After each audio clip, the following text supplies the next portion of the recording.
السلام عليكم، ازيكم حبايبي؟ عاملين ايه؟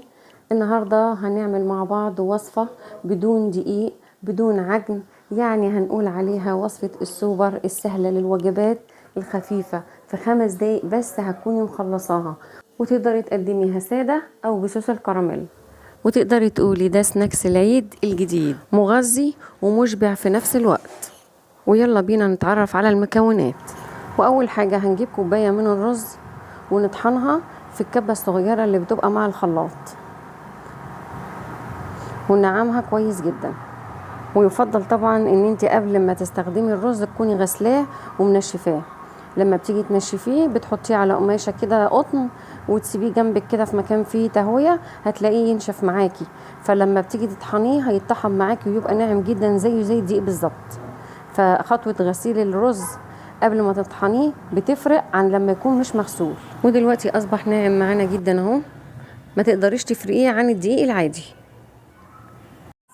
ودلوقتي المكونات اللي هنحتاجها: كوبايه دقيق الرز اللي احنا لسه طحنينها، معلقه من السكر، معلقتين من الزيت، نص كوبايه من الحليب، بيضايه.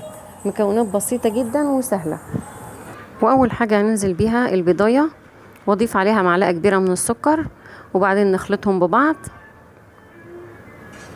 وبعد كده معانا معلقتين كبار من الزيت هننزل بيهم، ويكون معانا نص كوباية الحليب، ونضيفها على الخليط ونقلبهم بقى كلهم كده مع بعض، وبالمضرب كده وتقلبي لحد ما السكر يدوب معاكي خالص، ما يبقالوش اي اثر. ولما تأكدي ان هو داب معاكي تماما هننزل بكوباية دقيق الرز، ونقلب بقى الخليط كله مع بعضه. وكل ما هتقلبي الدقيق هيمتص السوائل، وهتبصي تلاقيه كل شويه كده عمال بيتقل معاكي. احنا عايزين قوامها يبقى بيقطع زي ما انت شايفه كده، لا هي تقيله ولا هي خفيفه في نفس الوقت. ومع العلم برضو وانت شغاله، لو هي سالت منك حسيتي ان هي بقت لينه، ممكن تزودي معلقه من دقيق الرز تاني. ولو حسيتي ان هي متماسكه زياده عن اللازم ممكن تزودي معلقه من الميه او الحليب. ويا ريت يا حبايبي اللي لسه مكمل معانا لحد هنا ما ينساش يدعمنا باللايك، واللي اول مره يشوفنا اتمنى ينورنا بالاشتراك. ودلوقتي هنجيب صينيه وندهنها بمسحه كده من الزيت، ولو عندك ورقه زبده ممكن تستخدميها. وبعد كده هجيب كوبايه فيها شويه من الميه، ميه عاديه خالص من الحنفيه. وبجيب بقى اي معلقه كبيره صغيره مش فارقه بقى زي ما تحبي، وتبليها كده في الميه، تنزليها في الكوبايه كده وتقطعي بيها العجين، وتبداي ترصي على الصينيه. احنا بنبل المعلقه بس عشان خاطر العجينه ما تمسكش في المعلقه، تنزل معاكي بكل سهوله. بتقطعي بقى بنفس الطريقه دي، تبلي المعلقه كده بالميه، وبعد كده تقطعي العجين وترصي في قلب الصينيه لحد الصينيه ما تكمل معاكي وتخلصي كل الكميه.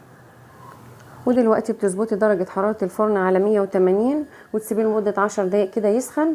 وبعد كده بتدخلي الصينية، بتقعد لمدة تلت ساعة وبتخرج معاكي مستوية وزي الفل زي ما انت شايفة كده. ما بتاخدش وقت في التسوية، وكمان ما بتاخدش لون. وكمان بعد ما بتبرد هتيجي تاكليها كده هتلاقيها سناكس كده في الاكل، فهتبقى عز الطلب للاولاد، هتعجبهم جدا. ويكفي انها صحية معمولة في البيت، بتقرمش وممتعة جدا في الاكل. وكمان لون الارضية بتاعتها واخدة لون ذهبي جميل جدا. تقدري ان انت تقدميها بصوص الكراميل زي ما قلتلك كده، وممكن ترشي عليها شوية من السكر. وجبة خفيفة ومشبعة، وتقدري كمان تستخدميها في اليومين بتوع العيد، تقدميها كنوع من انواع السناكس. هتبقى جميلة جدا جنب المسليات. وكل عام وانتم بخير. ولو عجبكم الفيديو ما تنسوش تدعمونا باللايك، واشوفكم على خير الفيديو الجاي، واترككم في حفظ الرحمن.